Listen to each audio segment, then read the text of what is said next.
Okay, so we got the pullback that we were looking for ENZC. We were talking about a pullback to around that 11-cent range. So let's go ahead and see what the potentials are for the coming sessions next week. What is up, you guys? Thank you so much for stopping by. Once again, this is ARCa coming at you with an ENZC, technicals, raw price action, and statistical thread of analysis on this happy Friday. Before we get started, please make sure to subscribe to the channel, like the video, and share the video with a friend so that you and them could consider joining our trading community and Discord called ARCa Bulls. With that said, let's dive right into the charts. Okay, you guys, so yes, we are looking at ENZC here on the daily chart, and we were plotting out, or we were marking up yesterday, our potential retracement area.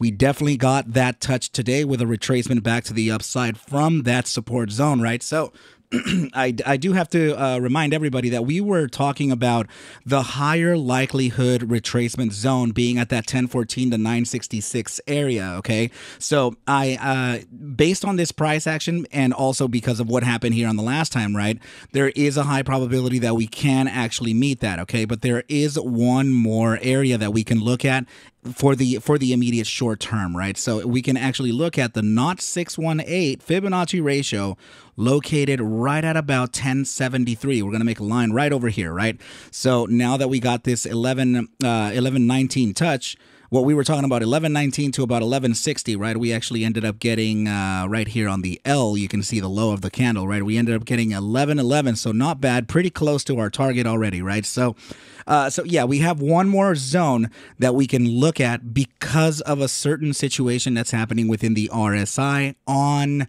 the bi-daily iteration. Okay, so this is the 2-day RSI. This is a relative strength index. Okay, so this what gives you this.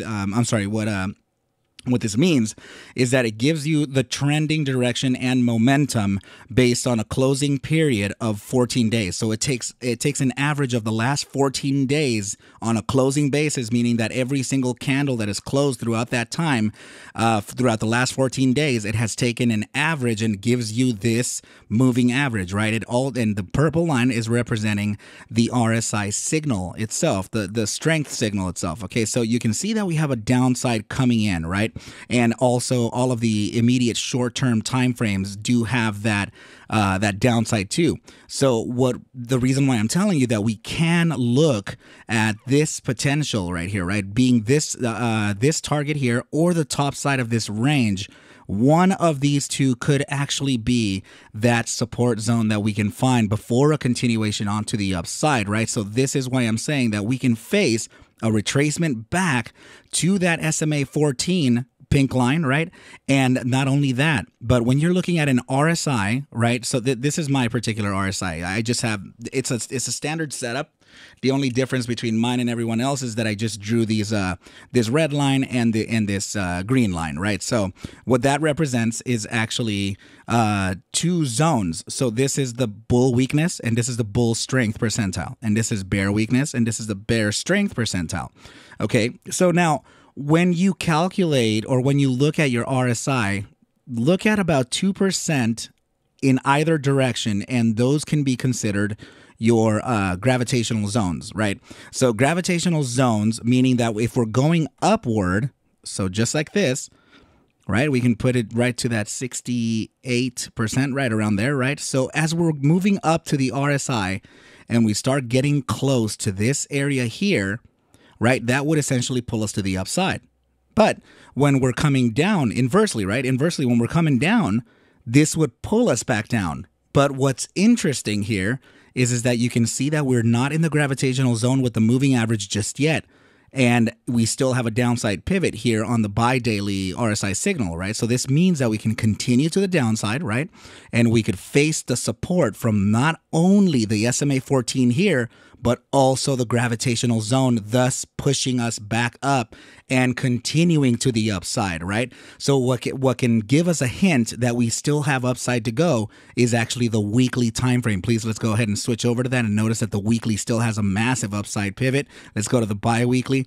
Bi-weekly is in the gravitational zone of the bull strength percentile. So this can actually lead us to an upside continuation. Remember, you guys, that any of this can be invalidated at any moment because this is It's the trade, right? Nothing is guaranteed, but based on signals here, we can see what those potentials are, right? So another thing that we want to notice, yeah. So again, right, we're just going to face that support either here or within this range, right? So now the next slide here, or I'm sorry, the chart here is something very exciting that I didn't notice before, but I am noticing now. Okay, so this is the Gaussian channel or the Gaussian channel. Right, so this is a statistical indicator, and this indicator gives us the average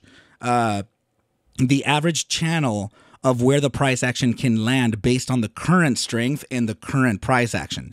Right, so in this case, please notice that we're breaking upside of the mean band of the Gaussian channel. This is very important, and why?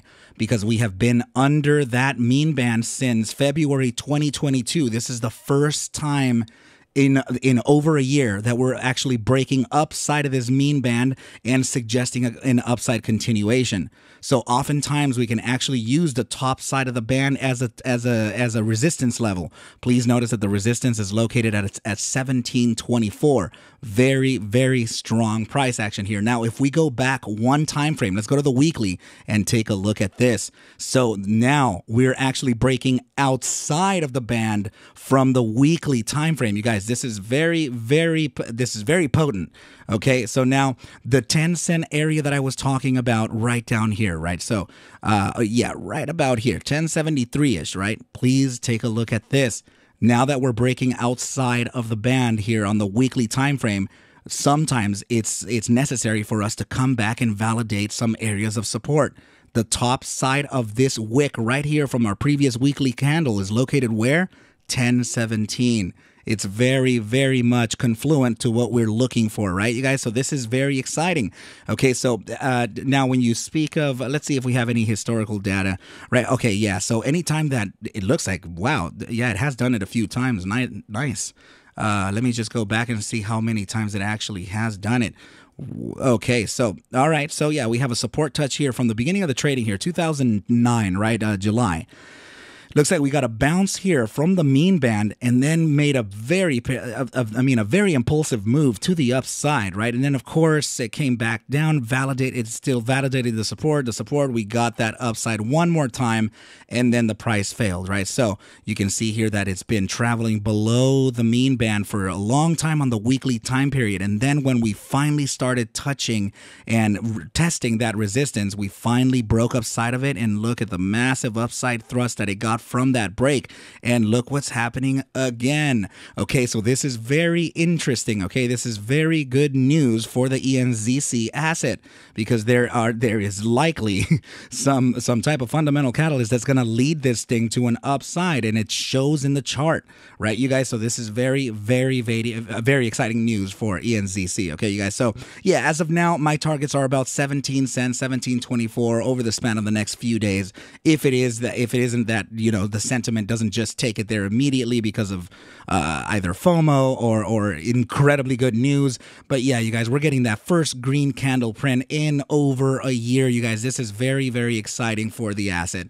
All right, you guys, so that's gonna do it for today. I want to just go ahead and leave it as short and as simple as possible, you know, back from yesterday, because it was such a long video, right, you guys? But please remember, first and foremost, that I am not a financial advisor. Take whatever I do show and iterate within these videos as just a form of entertainment, as I cannot suggest for you to buy, sell, hold any assets whatsoever. I need you to do your own due diligence, and everything will be cool, okay, you guys? But with that said, I wish you well a very, very good weekend, and I will catch you at the bell on Monday. Adios.